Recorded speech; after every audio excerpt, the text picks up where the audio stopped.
Pro Group Management. Workers' comp that works for you. The following is a News Channel 8 special presentation. 8 days from now, the polls will be open and you'll be voting. But in the meantime, there's lots more to talk about. Andy's standing by with the rundown. Sam, to many people, he's a hero. He kept nuclear waste out of the state for many years. Now that battle's in the courts.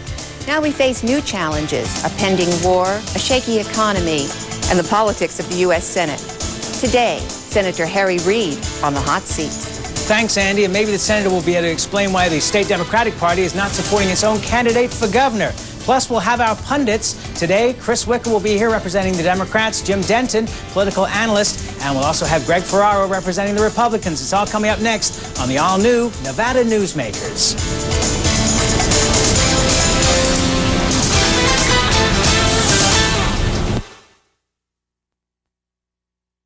If you've ever been turned down for auto financing, you're going to love this phone number, 1-800-APPROVED. We do one thing all day long, help good people just like you reestablish their credit and get you back behind the wheel where you belong. 1-800-APPROVED. We have a tremendous selection of cars, trucks, vans, sport utility vehicles, and we approve loans 24 hours a day, 7 days a week, because we have millions of dollars to lend. 1-800-APPROVED. Regardless of your credit history, 1-800-APPROVED. The sooner you call, the sooner you're approved.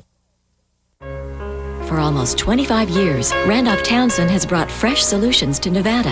In 1978, he campaigned for the rights of ratepayers by championing the Office of Consumer Advocate. Later a state senator, he took bold steps to fix Nevada's industrial insurance system, which was losing $1 million a day.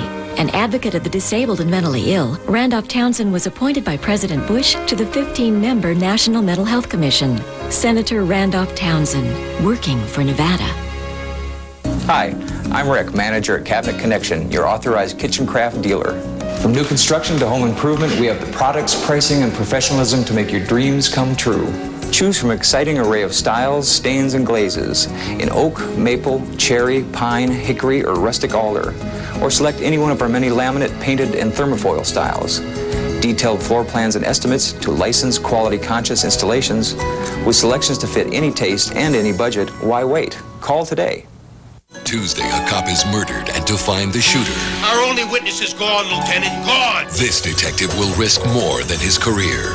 If I get gunned down in the street, you'll take care of the deal. NYPD Blue, ABC Tuesday, 10/9 Central. Viewer discretion advised. Let's go find your new home. Do you like this one? Here's a nice house. Interested in buying a new home? Call me, Jennifer Welliver. This is Nevada Newsmakers with Sam Shad and political analyst Ande Engleman. On Nevada Newsmakers today, we're very proud to have with us the Assistant Majority Leader of the United States Senate, I should say, United States Senator Reid, and he joins us with Andy at the table. Let's waste no time and get straight to the questioning. Thank you so much for being here, Senator. The death of Paul Wellstone, Senator from Minnesota, a tragedy, has changed the political landscape dramatically. And that means a lot of work for you and everybody else involved in politics. First of all, it would appear that Walter Mondale is going to be the Democratic representative for the state of Minnesota due to the fact the Republicans were attacking him yesterday. Well, we'll have to wait and see. I think that people of Minnesota would be well served. I mean, reverse that. In Nevada, if we had somebody who had been formerly the Vice President of the United States, had been a nomination, had been the nominee for one of the national parties, had been an ambassador, and had served 12 years in the Senate. Sounds like a pretty good person that you would want representing you. So if the Vice President decides to run for the Senate, it'd be the first time in the history of the country that someone who had been a Vice President returned to the Senate, where he presided as President of the Senate, as Vice President. He'll be elected, I'm quite sure, and I think the Republicans recognize that. The children of Senator Wellstone have also said that they would be in favor of that, I understand. That's true. Of course, Paul had 3 children. Marcia was killed with him, along with Sheila, his wife, and he was very proud of his 2 boys.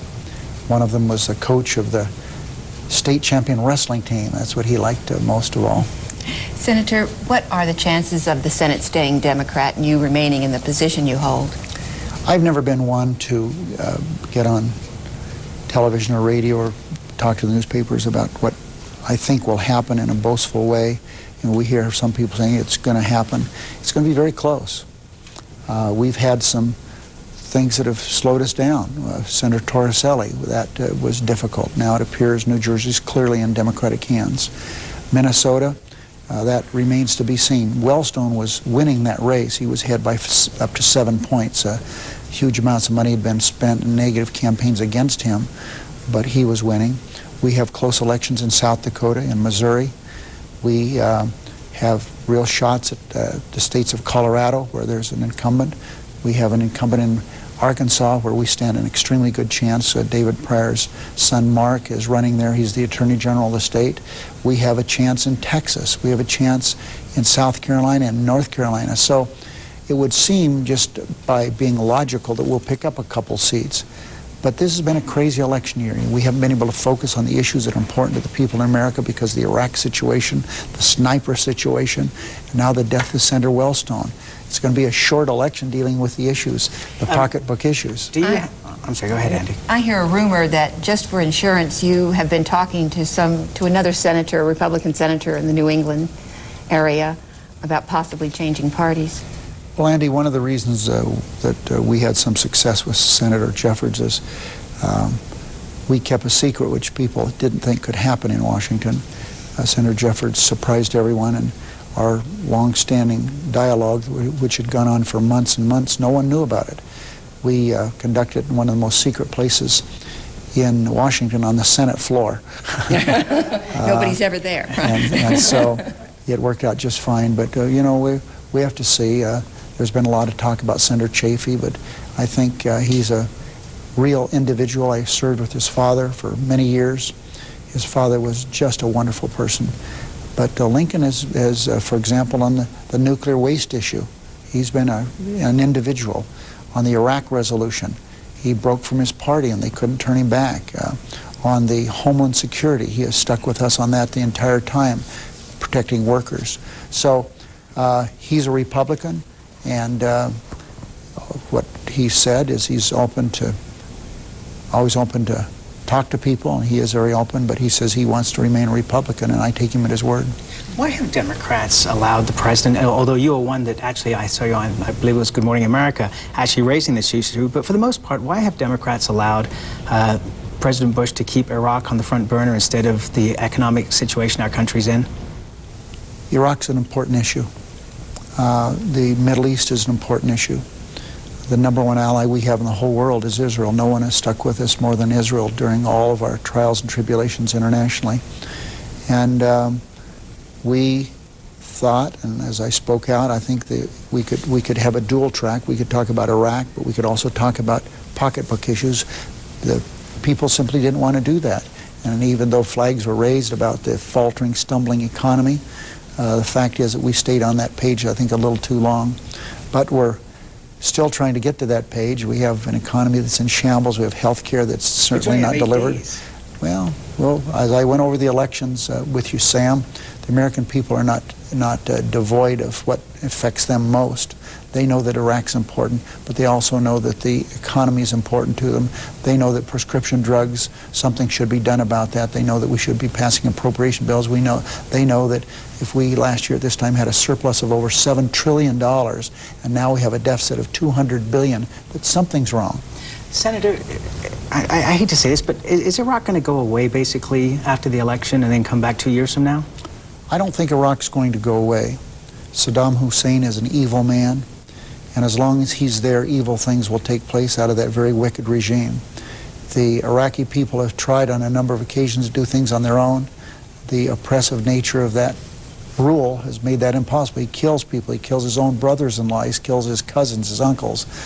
He's a very, very, I can't think of another word than evil person. I keep repeating that. So it's not going to go away. But I think that the international community weighing in as they have, you know, we've come a long ways. The president originally said we were going to do it alone. We didn't need the international community, and we were going to war. By the time the resolution passed, he said we're going to deal with the international community, and it doesn't necessarily mean we're going to have war. We are going to have to get rid of him. I agree with him on that regard, him meaning President Bush. But are we not starting to stir up a hornet's nest that if we do this here, we have to do this all around the world? I mean, there are plenty of places that have leaders who are evil and do nasty things to their populations. There may be some places in the world that have evil people, but not with the huge resources that he has. Second largest oil reserves in the world are in Iraq. A person who has gassed his own people. We know that he's tried to develop weapons of biological, chemical, and nuclear capabilities. We can't allow that to happen. Syria's killed 40,000 people in one city, and we didn't go in and do anything about that. We have to take a break, and I'll let you respond to that. We'll be right back on Nevada Newsmakers after this time. As a former state legislator and now state controller, Kathy Augustine exemplifies the leadership and integrity we expect in elected officials. She sponsored legislation to change the law so that the state controller can collect Nevada's outstanding debt. Now, in just 10 months, more than $1 million in state debt has been recovered, thanks to State Controller Kathy Augustine. Let's continue fiscal accountability in state government. On November 5th, re-elect Kathy Augustine State Controller. News Channel 8 presents TV Lotto, your chance to become a millionaire. Play every day. Simply log on to KOLOTV.com or pick up a game card. TV Lotto is brought to you in part by Magic of Christmas at Nevada Backyard and Hot Spring Spas. Pick 6 of 6 winning shows, you might win $1 million. Plus the first 1,000 to play each drawing qualify to win a new car, flat screen TVs, and more. Watch the live $1 million drawing on News Channel 8 at 5 to see if you're a winner. TV Lotto. Play today, retire tomorrow. Hi, Ron Ford, president of Sierra Air. Let me tell you about our holiday service special going on now till the end of January. For only $79.95, we'll do a winter exact tune-up on your gas heating system. We'll clean and check all major components and safety devices so you won't have to worry. A standard replacement filter is always included. So call Sierra Air today, 356-5566. That's 356-5566. The company your neighbors recommend.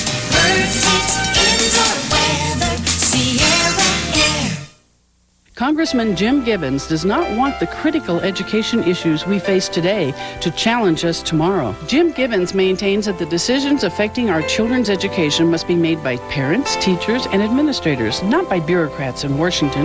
Local school districts must have the flexibility to spend federal funds where they are needed most. For our future, we must continue education reform and work together to see that no child is left behind. We need Jim Gibbons to continue fighting for our children in Washington. We're here with Senator Harry Reid. I had to cut you off there before you could answer, but I brought up the fact that Syria had gassed 40,000 of their own people, and we didn't go in and attack them. Could there be anything more evil than that? Well, you know, in this world, we have to pick our spots, just like you do in an athletic contest. You know, you can't run at everybody. You have to pick your spots, and I think we've chosen a spot. I think it's important we do that with Iraq. Syria is a long-term problem, but it's not nearly as difficult as the problems we have in Iraq. You know, we've got problems all over the world. We recognize that. Is Iraq more important because it's got oil? What about Korea? Korea, of course, is an important problem, but the problem in Korea is so much more defined. It's an easier problem. We know what we have there. They're talking with us. They want to work things out. They simply want to be paid to do that. They have a regime that's oppressive, but they want money to do away with their nuclear capabilities. And that's what we agreed to do. The world community agreed to do that. They just haven't fulfilled their responsibility. We've known all along that they've had nuclear weapons. We just haven't talked about it until recent weeks. So the North Korea problem pales in comparison, in my opinion, to the problems we have in Iraq. And they recognize oil is part of the problem. We don't get most of our oil anymore from the Middle East, but other countries do. And other countries' oil problems are our problems because if their oil supplies are cut off, it affects where we get our oil. You're a master negotiator yourself, and you might not admit to that, but you are. Are the North Koreans master negotiators? Because they seem to know how to get us right to the brink. No, I really don't think so. I think North Korea really is not very good at diplomacy. As indicated with some of their incursions into South Korea, where they order their people to commit suicide if they get caught, and they get caught almost all the time. But there are good things happening there. You know, there's been reunification of families that have been kidnapped, and there's dialogue between North and South Korea. I don't think they're masters at dialogue. I think that they're masters at recognizing they have to survive. They have thousands of people dying every month from starvation. Senator, everyone who came home for this election and left the budget undone and the Homeland Security bill and a few other things pending in the Senate. Can you bring us up to date on some of those? This has been a disappointing congressional session for me. The president, for reasons I don't fully understand, but I'm beginning to understand, made a decision some time ago that he couldn't attack our programs head on. So he was going to do indirectly what he couldn't do directly and just try to starve things. That's why he's made a decision not to pass appropriation bills. That causes us to be funding programs at last year levels, because he knows even in the Republican-controlled House, where he has tremendous power, that if the appropriation bills came up under the levels he suggested, they wouldn't pass. His people would not support that. They need more money for highways, for health care, prescription drugs, and all these kinds of things. So that's one thing. We've gone from a huge surplus to a deficit. Why? Because the tax cuts, for one thing. The other is just bad economic policy. Tax cuts are about 60% of our problem. The war is about 25% of our problem. The rest is just bad economic policy. But also, he's made decisions, I think, that are not good. For example, we haven't been able to get a bankruptcy bill out of conference. We haven't been able to get an anti-terrorism bill out of conference. We haven't been able to get an energy bill out of conference because he won't direct his Republicans in the House to allow us to do that. And I could go on with many other things that are stuck in conference. I served with President Reagan. There were ideological differences with that administration, but Ronald Reagan was a master at making us feel good. You could disagree with Ronald Reagan, and he would pat you on the back, and you'd walk out, well, we got to try to work something out for him. This administration now, for example, George Bush's father's administration, also you could work with him. This one, the people he has surrounding him just will not negotiate on anything. It's either their way or no way, and what's happened is no way. And in Congress, in any legislative branch, compromise, that's the art of legislation. Legislation is the art of compromise. The president has to realize that. It's not good for the country what's going on now. But most of the members of his cabinet served in his father's administration. Not most members, some of them did, but a significant number of them didn't. And the cabinet are one thing, but it's the people in the inner circle. My friend, the Nevadan Karl Rove, for one example around him, Andrew Card. These are the people that meet with the president on a daily basis. A cabinet officer may not see the president only once every 2 or 3 months, let alone talk to him. It's not the cabinet officers, it's the people in the inner circle. And Ronald Reagan and George Bush Sr. had people around him that you could deal with and talk to.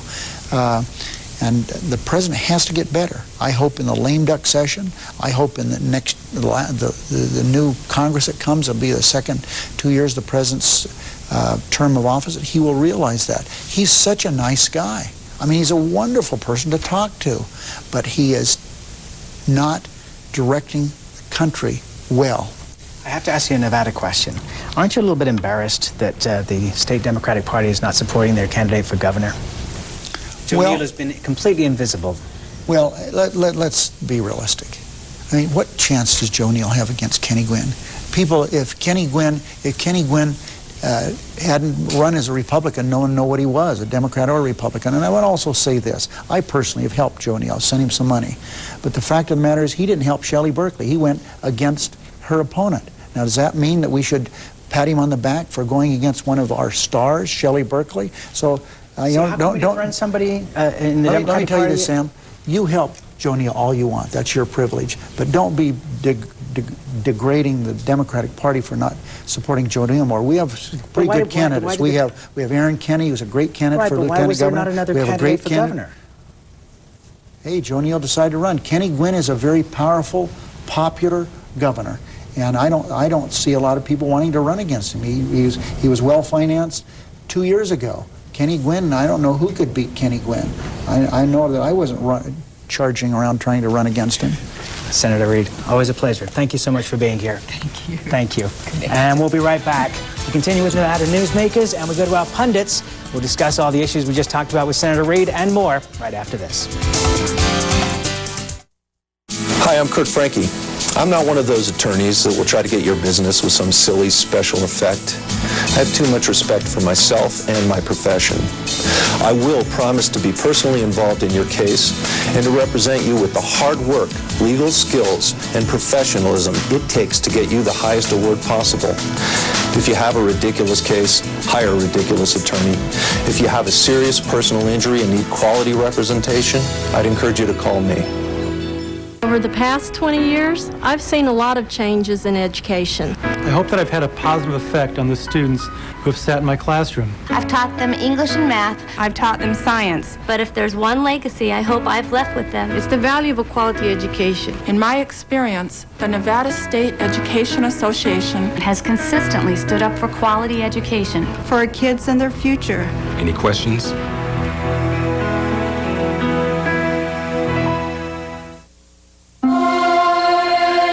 When it comes right down to it, people all want pretty much the same thing. Happy families, work they enjoy, friends they can count on, and good health. That's where we come in. St. Mary's. Take better care of yourself. It's so easy, easy router, easy router. It's so easy. Sewer line failing, septic system draining slowly. Hey, don't tear up your expensive landscaping. Call Easy Rooter, your no-dig sewer and pipe replacement experts. Easy Rooter for a total replacement of sewer or drainage system, all without digging. For all your plumbing needs, call Easy Rooter. It's so easy, easy router. And back on Nevada Newsmakers, we're joined by our pundit panel here, Jim Denton, Chris Wicker, and Greg Ferraro. Okay, Greg, Senator Reid just said that basically the inside group that's advising the president are doing a rotten job and nothing's getting done. Well, I mean, first of all, I have to say Senator Reid's there and I'm not. But the newspaper accounts that I read and people that I talk to, I probably have a little different version of the way things are working in Washington. I think, candidly, both sides are responsible for getting nothing done. And I think American voters, and particularly Nevada voters, want people to get things done. I do want to agree with Senator Reid's assessment of no one beating Kenny Gwynn. I think that might be the sharpest political observation this session. And Chris's people abandoned their guy. Well, and I also want to agree with him on the fact that I think that Iraq remains an issue after Election Day. And I thought Senator Reid was poignant in his observation of how that's going to work. I thought that was very interesting too, but I always get a little bit concerned because when Senator Reid talks, this is monitored by local press, national press, and so there's a certain line that he can't go over. Well, there's no doubt that Senator Reid is a national and in some places an international player. And I think he's done a lot of good things for Nevada. But isn't it true, Greg, that if the Senate goes Republican and Senator Reid loses his spot, Nevada gets hurt by that? Well, I don't think so. That's why we have two senators, and I think immediately Senator Ensign would be brought to the fore. Well, you know, that's not like Greg's prediction of 65% voter turnout. I mean, Senator Reid is the most powerful. I think voter turnout just went up to 70%. Yeah. Senator Reid is the most powerful politician the state of Nevada has ever had in Washington, and you've seen examples of it all over the place in terms of funds, in terms of influence as to Nevada policies, in terms of protecting the mining industry, and in terms of protecting the gaming industry. So, all right, there's 30 seconds free for Senator Reid. The point is that it's not going to change that much. It's not going to change that much. Senator Reid, I've known Harry Reid for over 20 years, okay? And what Harry Reid brings to the table for Nevada is that, number one, he is a master negotiator, and he has friends on both sides of the aisle. Sure he does. Senator Reid won't tell you this, and a lot of people won't acknowledge this, but if it were not for Senator Reid, Jeffords would never have changed parties. And if it happens again, Senator Reid will not get credit for it again, and it could happen if the Republicans in the unlikely event take control. I don't disagree with that. I think Senator Reid deserves all the praise and credit for making that switch. I think the issue is if the balance of power changes in the Senate, Senator Reid doesn't go away. I do think, however, that it brings Ensign to a new position of influence because he'll be in the majority and he'll be working closer with the White House. But Senator Reid's effectiveness in the Senate won't be all that much diminished, I think, on behalf of Nevada. Well, I think the Senate changes. Nevada, it won't, but I agree with what Greg said before. The gridlock that exists in Washington is as bad as I've ever seen it in Washington, Sam. And I think, frankly, both sides get credit for that. I think Tom Daschle gets some credit for that. Certainly the Republican House gets some credit for that. And, of course, the White House gets some credit for that. Yeah, I think the fact is that Senator Reid pointed out something very important, is how very conservative the Bush administration is. They kind of ran on a moderate-type look. But there's conservatives all over the place, and somewhat below the radar screen, the Bush administration is cutting all sorts of important programs, while all that is being drowned out about the talk of Iraq. And I think one good example is the Homeland Security bill. The Bush administration's insistence that they want to have, that they need full authority to change these 170,000 employees of Homeland Security, so therefore they don't want the normal federal job protections. That's silly, but that's ideological. Okay, and hang on one second. I know you wanted to jump in there. Take 20 seconds. I just want somebody to tell me one big thing that Senator Ensign's accomplished since he's been there. Well, I think he's worked very closely with Senator Reid. I'll tell you, I think Senator Reid would be the first. Senator Reid would be the first person to tell you how important John Ensign's been. And I think I would agree with you on that. That they have worked very well together. Very closely together. We've got time for predictions here. Let's start. Very simple prediction. I think the Democrats keep the Senate. I think the Republicans keep the House. And I think in Nevada, I think most of our constitutional officers are reelected. Well, as much as I hate to agree with Jim, the Democratic Senate stays, the Republican House stays, and the fact that the Democrats stay in power in the Senate is beneficial to the entire country. Voters say they like gridlock. Yeah, I think question 2 passes by as much as 60%, and question 9 fails. I think I agree with you. We have to go. We'll be right back. Say that again. As the seasons change and the nights become longer, it's time to think about a new bed for the winter. And there's no better place to find a great deal on a new bed than Rick's Furniture Warehouse. Stop by and check out their great selection of beds in all sizes, from pillow top to orthopedic and extra firm mattresses to a variety of bunk beds, day beds, and trundle beds for the kids. If you're looking for complete bedroom sets, a new headboard, or accessories for your bedroom, shop the other stores, then come to Rick's Furniture Warehouse for their everyday low prices. Rick's Furniture Warehouse at the corner of Moana and Kitsky Lane in Reno. Hi, I'm Rick, manager at Cabinet Connection, your authorized kitchen craft dealer. Our message is a simple one. We want your business. New construction to home improvement. We have the products, pricing, and the professionalism to make your dreams come true. Choosing from our exciting styles and dramatic designs can really help enhance your flooring and countertop selections. The honey hickory was a perfect choice. My clients loved it. Kitchen Craft Cabinetry, your Cabinet Connection. Call us today. Meet Nevada Supreme Court Chief Justice Bill Maupin. Since becoming a judge in 1993, Bill Maupin has consistently been ranked among the highest-rated judges in Nevada. Nevada Supreme Court is one of the busiest in the nation, yet has reduced its backlog by 40% since Bill Maupin joined. Bill Maupin has championed innovative judicial programs to make all of our state courts more efficient and responsive. Bill Maupin knows that justice delayed is justice denied. Innovative, hardworking, experienced, and knowledgeable. Re-elect Chief Justice Bill Maupin. It happened at Enron. It happened at WorldCom. It could happen here in Nevada. Lieutenant Governor Lorraine Hunt has repeatedly tried to take millions from our state pension funds for risky venture capital schemes. The Las Vegas Sun criticized Hunt's plan, saying pensions should be protected. Here's another tip for you, Lorraine Hunt. Stay away from my pension. We need a lieutenant governor on our side. Pension investments should be made by professionals, not politicians. Vote for Aaron Kenney on November 5th. We need an hour for this show today. Definitely. What's coming up tomorrow? Tomorrow we've got Speaker from the South of the Assembly, Richard Perkins, and we have the candidates for Ward 4 in the County Commission race. And we'll find out if we have any need to be concerned about the power going to the South. Pundits say no. We'll find out tomorrow on Nevada Newsmakers. Join us then, right here on News Channel 8.